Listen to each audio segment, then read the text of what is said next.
Allah ya Rahman ya Rahim ya Malik ya Qudus. Oke, terima kasih kembali bersama kami dengan program OASE. Ya, saya sendiri Muhammad Salam. Kita akan lanjutkan materi kita tentang 3 amalan yang akan menghapus dosa, lalu kemudian Allah mengangkat derajatnya kita. Baik, kita lanjutkan ya materinya. Luar biasa ya, setiap orang pasti berlumur dosa. Tidak ada manusia yang sempurna di muka bumi ini.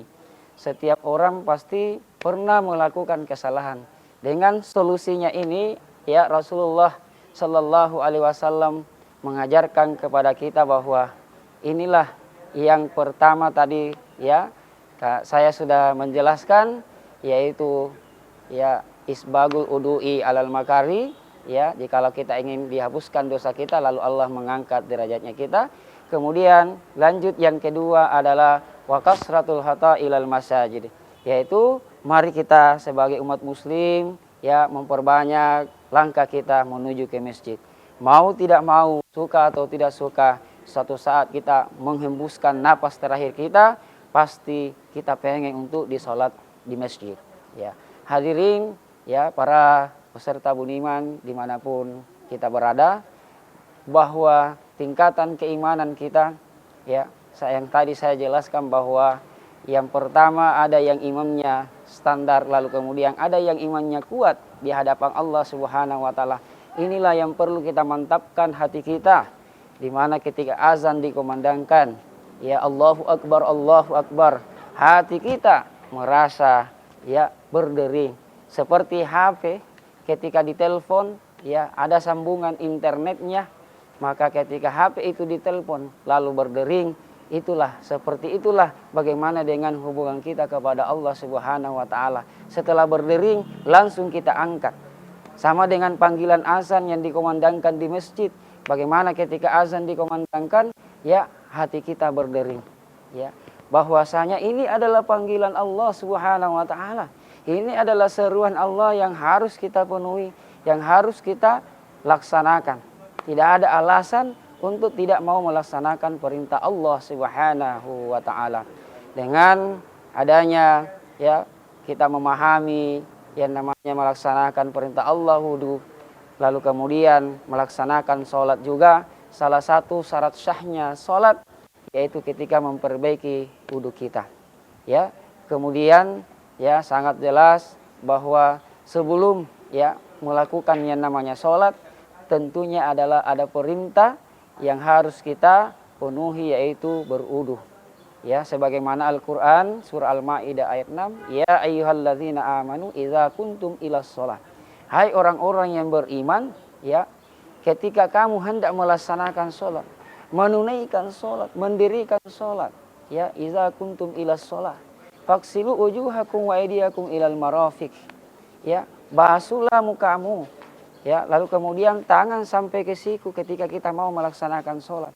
Kadang-kadang kita keliru ya, buru-buru mau melaksanakan sholat sehingga wudu kita kadang-kadang tidak sempurna ya. Yang saya biasa lihat dari siku dulu ke tangan, padahal dari tangan ke siku. Ini yang harus kita perbaiki perangkatnya ya, agar sholat kita betul-betul sah dan diterima oleh Allah Subhanahu wa ta'ala. Lalu kemudian ya pemirsa budiman dimanapun kita berada, amalkan ini ya, memperbaiki wudu di saat waktu yang sulit, kemudian ya memperbanyak langkah menuju ke masjid, kita amalkan. Lalu kemudian yang ketiga adalah ya wantizarus sholah ba'das sholah. Bagaimana sebagai umat muslim ya, kita harus ya menjaga sholat ya, menjaga sholat kita ya. Inilah perjuangan yang sangat luar biasa ya, dimanapun kita berada, ketika azan dikumandangkan, ingat kita harus berjuang ya, menunggu setelah sholat ya, fazalikum ribat, itulah perjuangan ribat ya. Jadi pada saat azan dikumandangkan, kita harus lebih awal untuk datang. Kita harus lebih saf yang paling pertama.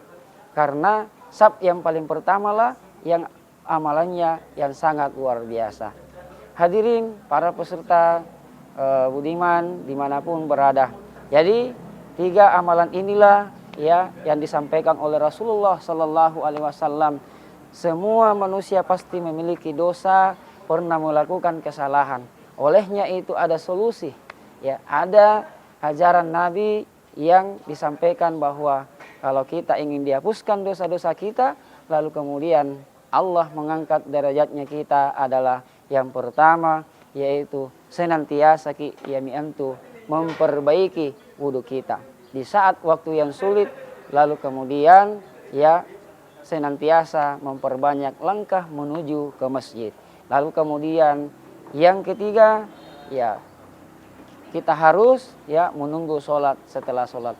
Dalam artian ya bukan satu hari mulai dari subuh, asar, maghrib, isya, tetapi bagaimana kita menjaga sholat kita. Ya, di setiap waktu itu kita jaga sholat kita. Siapa yang menjaga sholatnya, maka Allah akan menjaga kehidupannya. Siapa yang menjaga sholatnya, maka yakin dan pasti ya Allah bersama mereka. Ingat bahwa Rasulullah Sallallahu Alaihi Wasallam bersabda, ya satu waktu saja ya kita hilangkan, kita tidak melaksanakan sholat itu, misalnya subuh kita tidak melaksanakan satu waktu saja, maka luar biasa siksaannya Allah Subhanahu Wa Taala. Itu dalam satu waktu ketika kita tidak melaksanakan sholat, itu kurang lebih 800 tahun kita akan disiksa di yaumil qiyamah. Perbandingannya ya satu saja di dunia ya ketimbang dengan di akhir, maka sama dengan 1000 siksaan yang akan kita dapat. Jadi coba dibayangkan kalau kita tidak melaksanakan perintah Allah, subuh kita tidak hadir, absen, alpa di hadapan Allah Subhanahu Wa Taala. Masuk lagi waktu duhur, kita tidak ada lagi. Masuk lagi di waktu asar, kita tidak melaksanakan lagi perintah Allah. Kemudian masuk lagi di waktu maghrib, bahkan sampai isya, bahkan kita tidak mau melaksanakan perintah Allah Subhanahu Wa Taala. Maka na'udzubillahi min zalik, maka siksaan kita yang sangat luar biasa amat pedih. Hadirin para peserta budiman dimanapun kita berada, jadi inilah kita kokohkan, kita amalkan 3 amalan ini, yaitu senantiasa kita jaga wudhu kita, kemudian sholat kita, lalu kemudian perjuangkan diri kita untuk betul-betul bagaimana kita selalu dekat dengan Allah.